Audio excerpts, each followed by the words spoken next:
आप लोग, मैं तो जनता से सीधा कहता हूं कि जहां कहीं भी हमारे कर्मचारी बदमाशी कर रहे हो उनसे विनम्रता पूर्वक व्यवहार करिए, लेकिन साथ ही उसी विनम्रता के साथ हमारे ध्यान में ये बात अवश्य लाइए कि यहाँ आपका ये अधिकारी जो है गड़बड़ी कर रहा है।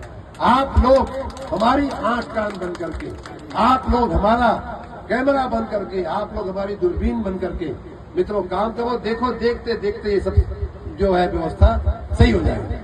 कुछ लोग जानबूझकर बदमाशी करते हैं, कुछ लोग इरादतन बदमाशी करते हैं, कुछ लोगों की आदतें पड़ी बनी हुई हैं बदमाशी करने की।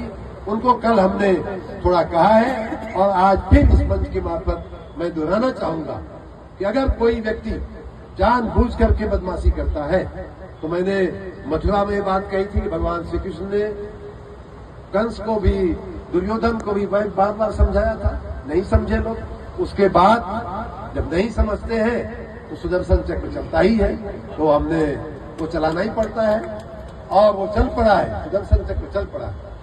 भगवान राम जब समुद्र के पास जाकर के लंका पार करने के लिए उनसे दुहाई कर रहे थे, उनकी परमिशन मांग रहे थे, तो कहा जाता है ना कि विनय न मानत जलद जड़ गए 3 दिन बीत, बोले राम सकोत तब भय बिन होय न प्रीत। तो वही बात, भगवान राम 3 दिन प्रार्थना की, हम तो पूरा 3 साल प्रार्थना किए हैं। और अब जो है, अब प्रार्थना का समय निकल गया है।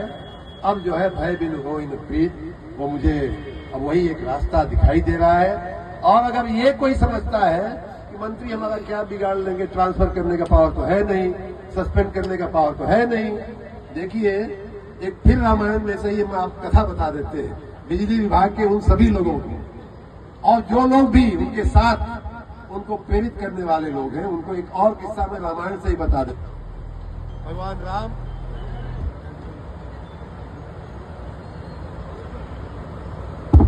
भगवान राम मां सीता के साथ एक बार बैठे हुए थे। इंद्र का बेटा जयंत उसका नाम था, उसने बदमाशी किया और मां सीता के पैर में चोंच मारा है। रामायण में इस प्रसंग का उल्लेख है, बड़े विस्तार के साथ उल्लेख है।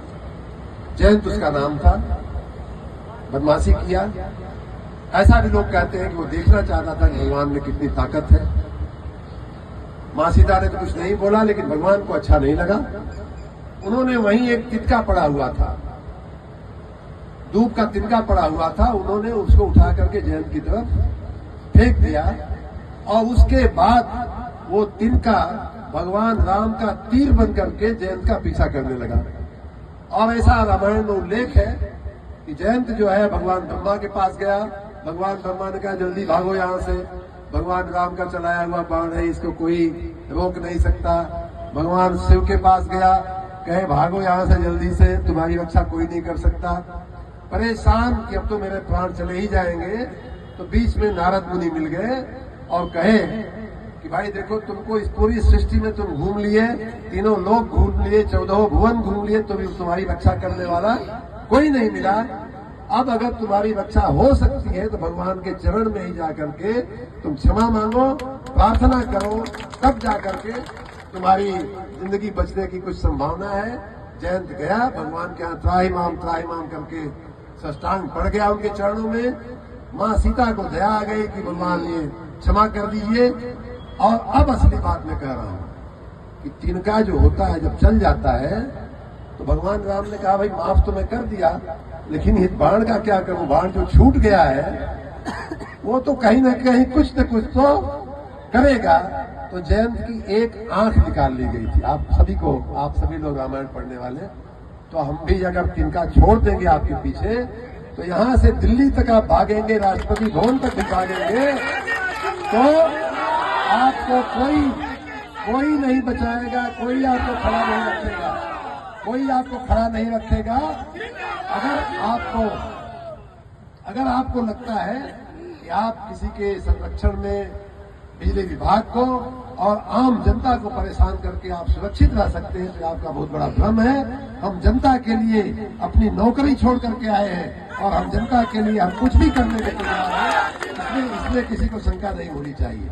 तो बिजली की व्यवस्था मऊ जिले सहित पूरे प्रदेश में सही करने में लगे हुए हैं। और एक और बात कह दूं, ये देखिए माननीय सुधाकर भाई, अब पार्टी तो है उनकी, एक पार्टी तो है ही है, पार्टी है तो पार्टी के नाते कुछ न कुछ तो पार्टी वाले बोलते हैं।